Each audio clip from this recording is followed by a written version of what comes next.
E a gente viu, então, que a gente vive esse cenário polarizante aí. Mas hoje, assim, com os estudos da neurociência, a gente consegue, assim, achar alguns instrumentos para tentar diminuir essa polarização, assim? Absurda essa pergunta.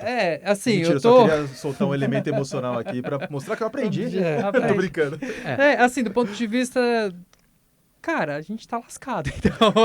O Brasil tá lascado, o mundo tá lascado, como diria Gil do Vigor. Exato. Mas, assim, tem elementos que a gente conseguiria atuar para tentar melhorar um pouco a situação? Beleza. Então, o primeiro ponto, de novo, eu sou meio otimista com algumas coisas. Então, todo esse cenário catastrófico que eu estava falando, quando a gente vai olhar bem de pertinho, principalmente na internet, a gente vai localizar que muito do barulho está nas pontas, está nos extremos.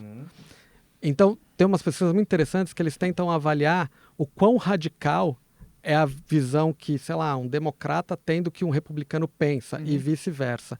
Normalmente, as pessoas exageram. Elas acham que eles pensam muito mais diferente do que tipicamente eles pensam e vice-versa. Então, quando a gente começa a achar dados como esse, estratégias, por exemplo, para tentar mitigar, é conseguir fazer com que as pessoas comecem a enxergar que elas não são tão diferentes dos outros. Como que dá para fazer isso? A gente está com um estudo lá no laboratório, que é um estudo global, né? Então a gente vai coletar em 50 países aproximadamente, uma série de intervenções tentando exatamente aproximar pessoas com visões de mundo diferentes. Então, uma das intervenções é a seguinte: imagina que, sei lá, nós dois fomos selecionados. Vamos supor que eu sou extremo X, você é extremo Y. Se eu falar para você que eu sou extremo Y, você nem conversa comigo. Nem começa a conversa. Então, o que uma das intervenções faz? Eu recebo um vídeo de você contando a tua história, sem falar que você é Y. E aí você vai contar de onde você vem, quem é a tua família, o que você faz, seus gostos, seus hobbies, que você gosta. Meio que vai ter uma história, uma narrativa pessoal falando de você, e eu vou entrar e vice-versa. E aí depois a gente revela quem é quem.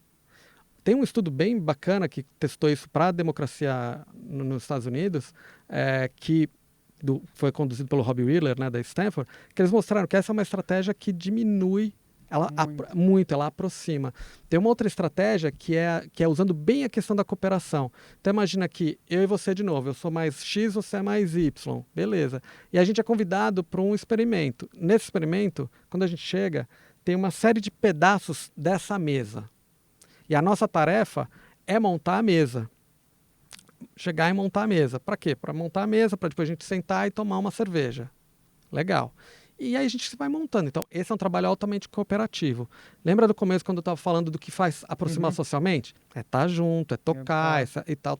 E vocês estão lá trabalhando. Quando chega no final, cerveja na mesa. A Heineken fez uma propaganda. Eles usaram a propaganda da Heineken como intervenção, inclusive. Você pergunta para a pessoa, você conta, né? O Diogo é Y, você é X. E aí, vocês querem sentar e tomar uma cerveja junto? E aí, tipicamente, isso parece que facilita a aproximação as pessoas ficam mais dispostas a escutar o outro. Essa é uma possibilidade. Uma outra que a gente está testando é baseada um pouco num experimento filosófico na época do John Rawls, né? O John Rawls é um filósofo. E um dos experimentos dele era que é a história do véu da ignorância, né? Então, você se colocar numa situação em que você não sabe quem você é, você não faz ideia. Então, de repente, eu posso ser o Y e você ser o X. Eu não faço ideia.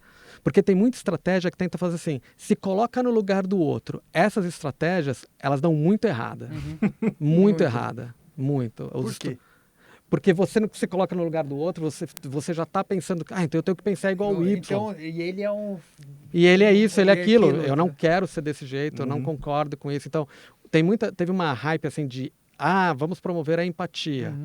Empatia é um dos mecanismos excelentes para promover cooperação, mas a empatia também é um elemento excelente para promover competição entre grupos.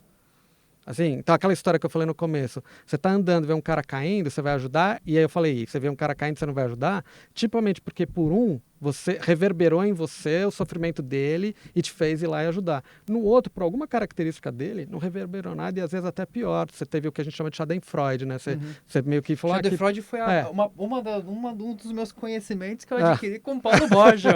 Explica para nossa audiência o que é Schadenfreude. É basicamente aquelas palavras alemãs, só os alemães têm, né? Que eles vão juntando coisa e dá uma. Não tem, é uma emoção que não tem tradução em português, né? Mas basicamente a essência é meio que ter prazer na dor do outro. É tipo eu quando o Corinthians perde. Isso, é algo assim.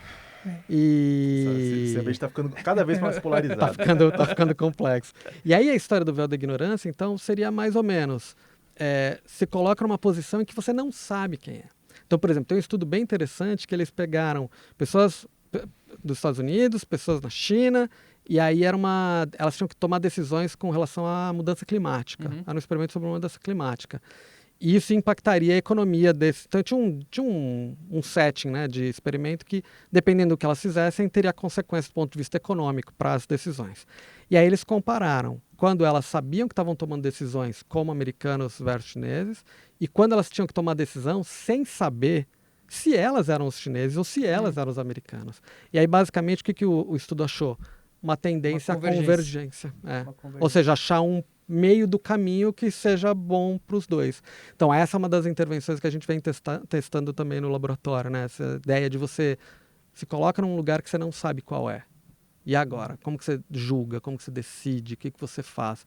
Então, tem uma série de estratégias. Hoje, assim, grandes grupos de pesquisa no mundo têm se debruçado muito nisso, né? Como que a gente consegue diminuir um pouco a polarização, como a gente também consegue sinalizar que muito do que a gente vê na rede, que parece que é muito polarizado, também não é, porque parece é uma que distorção, é uma distorção de percepção, né? Tem um pouco de exagero também. É um Quando espelho distorcido. É um espelho distorcido, Qual?